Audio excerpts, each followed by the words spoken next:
Wow, what a week it was, and what a last couple of days it has been with this new news coming out of Russia, so we'll explore some of this. Hi, welcome in to the Fun Astrology and MMA Cycles version of our Saturday episode, where we read the newsletter set for the week beginning June 26, 2023, written, of course, by Ray Merriman. If you're picking this up on the MMA Cycles podcast, welcome aboard. I'm Thomas Miller, the host of the Fun Astrology podcast, and we have co-branded this effort that we do on Saturdays.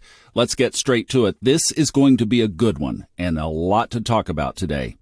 The first news clipping is from MarketWatch.com from Friday. U.S. stocks fell Friday with the S&P 500 index on track for its worst week since the collapse of Silicon Valley Bank in March, suggesting the three-month rally may be coming to an end. And this also from Friday on Yahoo.com, Bitcoin hit its highest level in a year amid renewed fervor for digital assets, despite a slew of challenges for the industry. Now, Ray's commentary. He says, what an exciting, strange, and tragic week that has just ended. And it all started right after Saturn turned retrograde, and the new moon in Gemini squared Neptune the previous weekend, June 16th to 19th, an MMA 2-star geocosmic critical reversal date. It was exciting because Bitcoin started another impressive rally that thrust this quote-unquote royalty of the digital currency era to new yearly highs, when just 7 months ago it was engulfed in a scandal, and many were forecasting its imminent demise. Neptune rules scandals. The week was strange because Evgeny Prigozhin, head of the Wagner mercenary militia that has been waging the heaviest brunt of the Russian war on Ukraine, lashed out at Russian military leaders, claiming they had launched strikes on his training camps. He even accused the Russian Armed Forces Chief of Staff of leading Russia into war under a false narrative. Shades of Neptune. And this week was tragic, and Saturn rules loss, because the Titan submersible was on a mission to visit the legendary Saturn Titanic luxury cruise liner that sunk, Neptune, over 100 years ago. The submersible disappeared, Neptune, and the lives of all those on board appear to have perished. Saturn with Pluto moving back into Saturn's ruling sign of Capricorn. It was also a week of losses for most of the world's equity markets, many of which suffered their worst weekly losses since March. Gold and silver also fell to new multi-week lows, while crude oil came close to doing the same.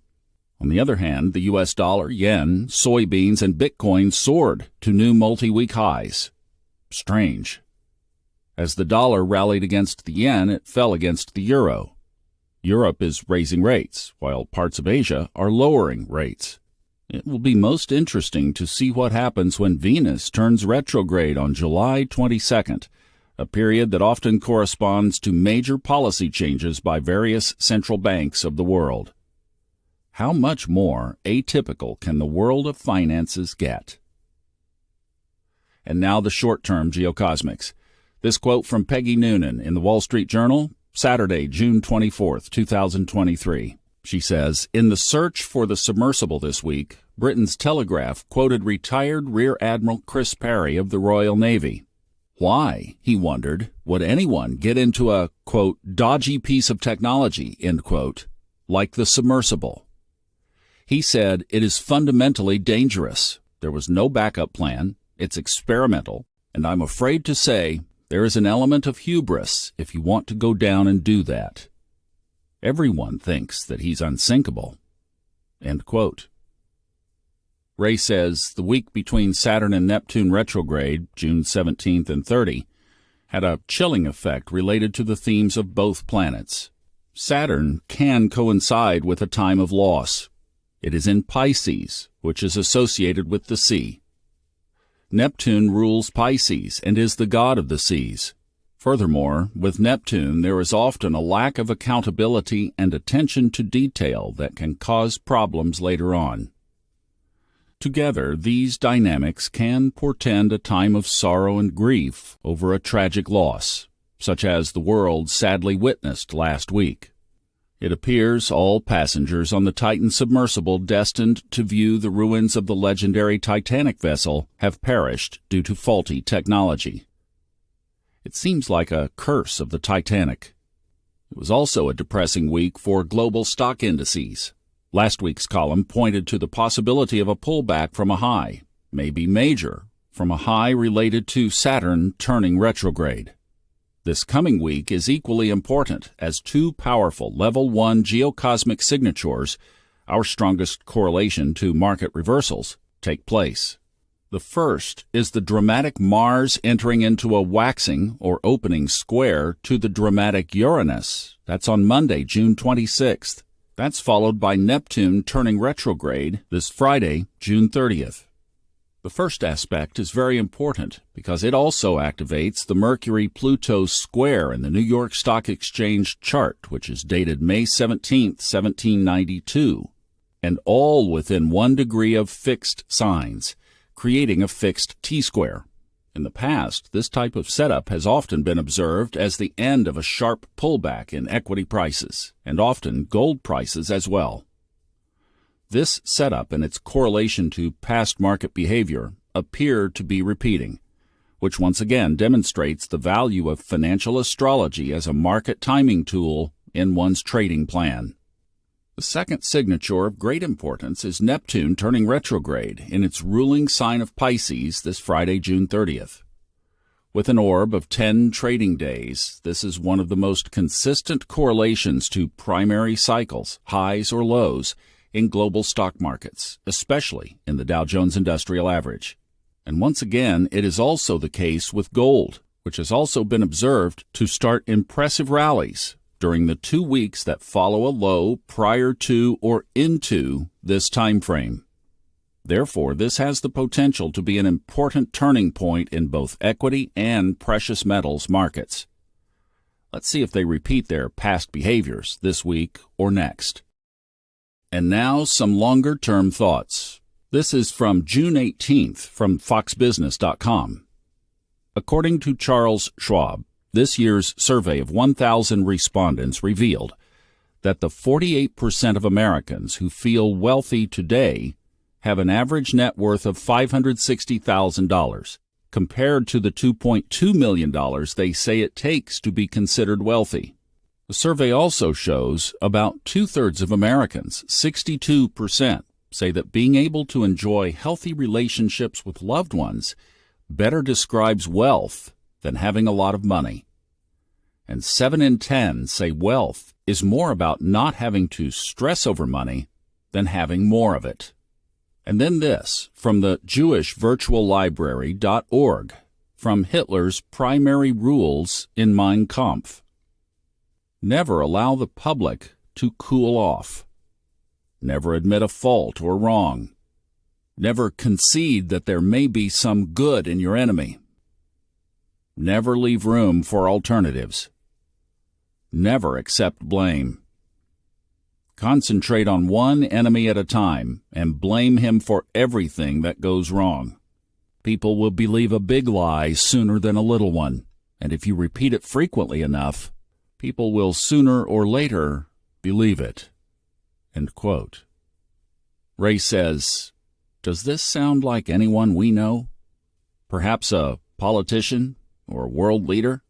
But basta! Stop! Enough! I have other ideas I want to discuss this week that indirectly relate to some of these themes in the world of trading. Last week was the summer solstice, June 21st, and you know what that means. It is the start of the seasonal sign of Cancer. Cancer is a water sign. Water signs highlight emotions. Hence, this brings us into a period when emotions tend to overrule the mind. This can be problematic for those who attempt to trade with little or no experience, or who enter trades without a sense of what to do when the trade does not go according to expectations.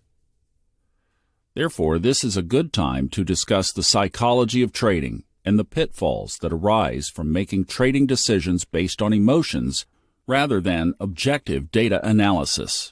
Strangely enough, in my experience, it is the Cancer sun sign traders who seem to understand this far better than most traders born under other sun signs. A basic rule in trading and in life is to understand this. If the trade isn't going as expected, It's doing the opposite or following an alternate path. If you intend to be a successful trader, you need to know what the alternate path is and have a trading plan that goes with it.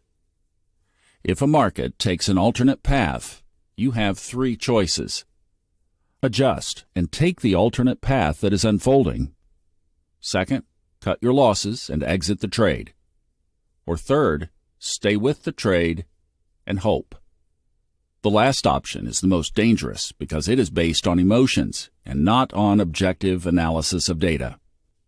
If one stays with a trade that continues to go against the plan or starts to follow an alternate scenario, one can quickly get lost and confused.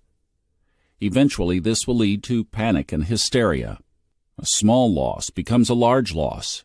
Unfortunately, this is the experience of most novices when they begin trading. It is as if they are learning to swim in deep water, well above their head. They abandon everything they have learned up to that point, and instead of applying the exit strategy associated with the plan, they become emotional and confused. They may panic and look for someone to blame for their inability to follow a strategy, or to adjust to an alternate strategy that conforms to what the market is actually doing. It's a simple rule, really. Don't stay with a position that goes against the trend and is not working out.